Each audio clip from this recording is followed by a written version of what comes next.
Okay, was this around the time that you found groundbreaking wrestling? Yeah. Yep. Okay, you just Yep. found a website one day and were like, Yep. okay, I'll try this. Wrestling came before all of that. Before, honestly, it was like I came back to the military and I was sharing a room with one of my friends in high school up in Pennsylvania, and I was just like, man, we used to love wrestling. We used to do this shit in the backyard. We used to like play the game, create our characters. I've like 30 slots of like created characters and like make our stuff on the game, then go outside and actually do it, study, go to shows and all that stuff. We used to do all that stuff. And I was like, I think I can take this. We can actually do this. And everybody thought I was the athletic one in our group of friends. They're like, no, that's you, man. We can't do this. We can't. I was like, why not? I was like, why can't? I was just seeing like how everybody was feeling about it.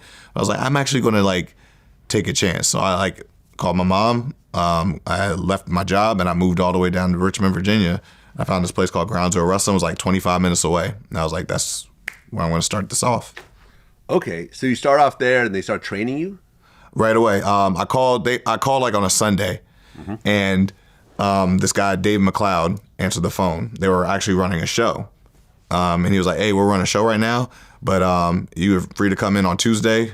You can start your training, and I'll talk to you, and then we can get it started right there. I was like, okay. So like the clock was ticking. I was like, it's Tuesday. I'm gonna start my wrestling career. I'm gonna start this shit. And like my mom was like, oh, that's cool. There's gonna be a fun little activity for you to do. You know, and I was like, yeah. But I'm sitting here like, no, I want to be on pay-per-views. I want to do this. I want to do this. But my mom drove me, and everybody was starting training, running the ropes and running like circles and all these exercise warm-ups and all that stuff. Dave McLeod is like this bald-headed, like not too sure. He's like 5'9", 5'10", like kind of older gentleman, midsection, low, heavy, but he had like broad shoulders though. I was like, okay, you could tell a wrestler. You still have that older school wrestling body. Brought me into the back and like sat me down. It was like $3,000 for training, but he'll do monthly payments or every 2 weeks or whatever we can work out. My mom paid for my whole first month of training. She's like, after that, you're on your own, but I will start you here. I think my mom was just happy that like, I wasn't on the street. She knew where I was going to be. She knew where my mind was going to be focused on. I wasn't like doing too much outside. I didn't have time to. It was just like either work a job, this, and my daughter. That's all I really had time for, and then the military. So I started and got in the ring, did the exercise with them, and then just started learning how to take falls and called bumps in the ring. Okay, so then you hit the indie circuit. Yeah. And you did a whole bunch of stuff. Your first appearance was on NWA. That was actually my first appearance was on Ground Zero. It was like I think my first match was like 6 months later after that first day. Okay. Yeah, and the NWA Fusion came like a couple years later. Right, because you were on NWA, you were on East Coast Wrestling Federation, World Extreme Wrestling, Combat Zone Wrestling. Yeah, that's kind of where you ended up for a while. Yeah. Like it was like I was on these shows that were like so low rent you wouldn't even be able to track them online.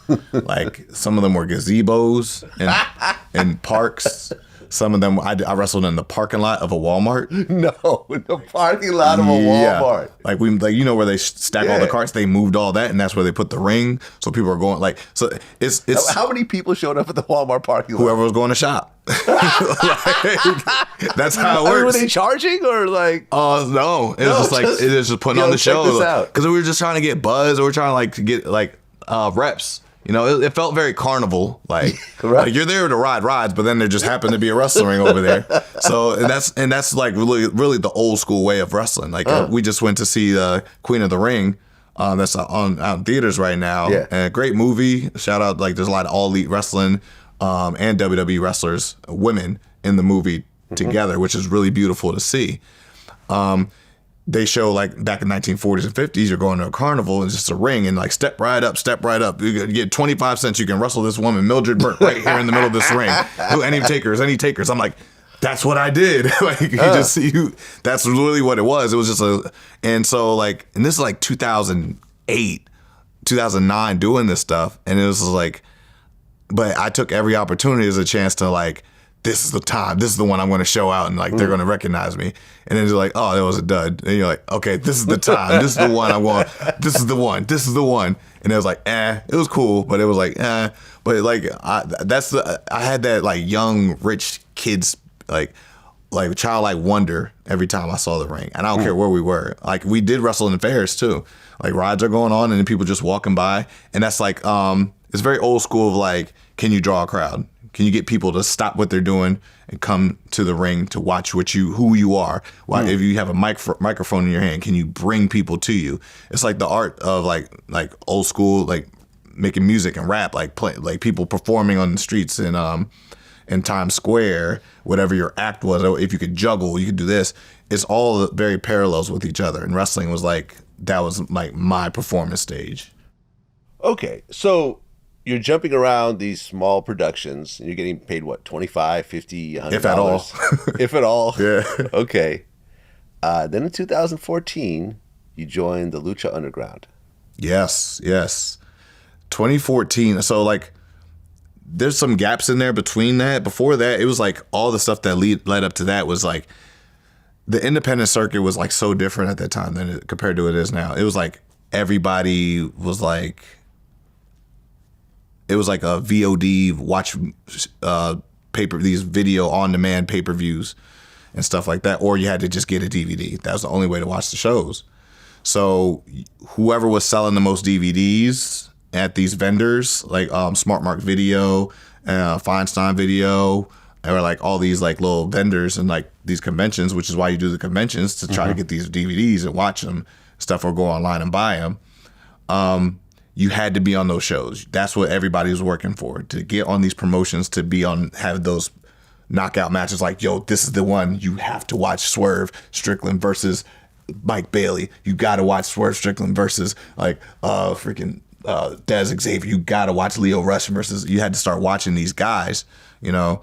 And so that was the goal. You do all these stupid small indie shows to try to get enough money to get to the next show, to get enough money to get to the next show. Hopefully you can eat in between with the money that you had. But other than that, you're trying to like hawk T-shirts. You're trying to hawk like autographs, 8x10s, $20, $10. Oh, you don't want to buy? Here's $5. To get it, let it go for $5. Any type of little bit of money to get enough money to go to the next show, to get opportunity to make more money, you know. And all around, you're just trying to get to these big poppin' indie shows, and then go overseas and do these tours. So I was going overseas back and forth to London. That's where WXW was, in Germany. Going over there, wrestling these bigger name talents on the indies, and then coming back, having that clout from that, bring that clout to the States. I'm like, oh, this is a world travel guy from over there. Now you can get bookings now your bookings spread out a little wider. You can get out of the East Coast rut. Now you can get to the Midwest a little bit. You can get down south in Florida. You get to Texas. Like, everybody wanted to get to Cali, but Cali only had certain shows. But PWG, Pro Wrestling Guerrilla, was like the big one. That was like the all-stars, the best of every continent came to PWG. So 2014 called, and that was Lucha Underground. I did a match with Mike Bailey on CZW in Philly, and it was a banger. It was probably the best match on the show. And I hit up Conan. Conan is a great luchador from the 80s, 70s, 80s to 90s. He's the one that brought Rey Mysterio to the States in ECW.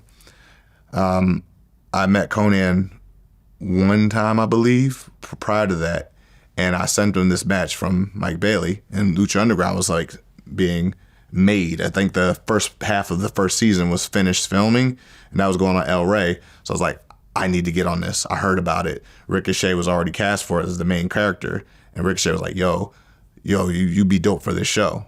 So take that footage. Here's Conan's email or text or whatever. Send it to him. And then I send it to Conan. He's like, yo, like, where are you out of? Where are you based out of? I'm going to get you your information to Krista Joseph, who's the writer of Lucha Underground. And that was in Boyle Heights, Los Angeles, at the time where they would film it. And I was like, yeah, boom, send it to him. He was like, and then next thing you know, maybe it was a week out from their next taping, a week and a half, I got booked to go fly out to do Lucha Underground. And it was like a dark match. A dark match is a match that's untelevised before the actual filming of the show starts. So it's like you get some new guys, like you get some tryout matches in there. you get to work out like, all right, will they be a good team on TV? Can this be you just experiment a little bit as far as the bookers, you just see your talent. So I was one of the matches and I stood out and they liked me a lot. And then I signed that contract with Lucha Underground. Okay. And you had 2 kids by this time? Yes, Aaliyah. Yep. I met this other girl, Oriemi, at this one party, and we hit it off. And like apparently, we were just like dating for a couple like months or so, and then next thing you know, baby number 2, and then that's where like a lot of clashing between mothers and responsibilities. This is like 2011. Yeah, and so it was like a lot of that. That's where like a lot of friction happened between like who am I going to stay with, who am I going to be with, and who's the priority child. I'm like, I don't have priority child. Like I never, but they like, you know, it just got catty, got a little like aggressive. It became a battle. It never got into like a legal thing, which is I'm very fortunate for.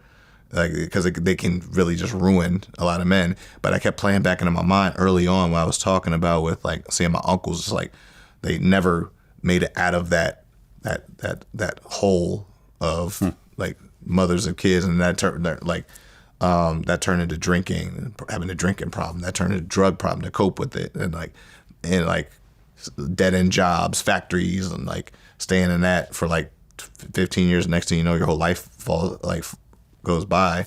So I just kept grinding it out. I stayed on the road. I like kept trying to make things work and stuff, and then, you know, eventually we did.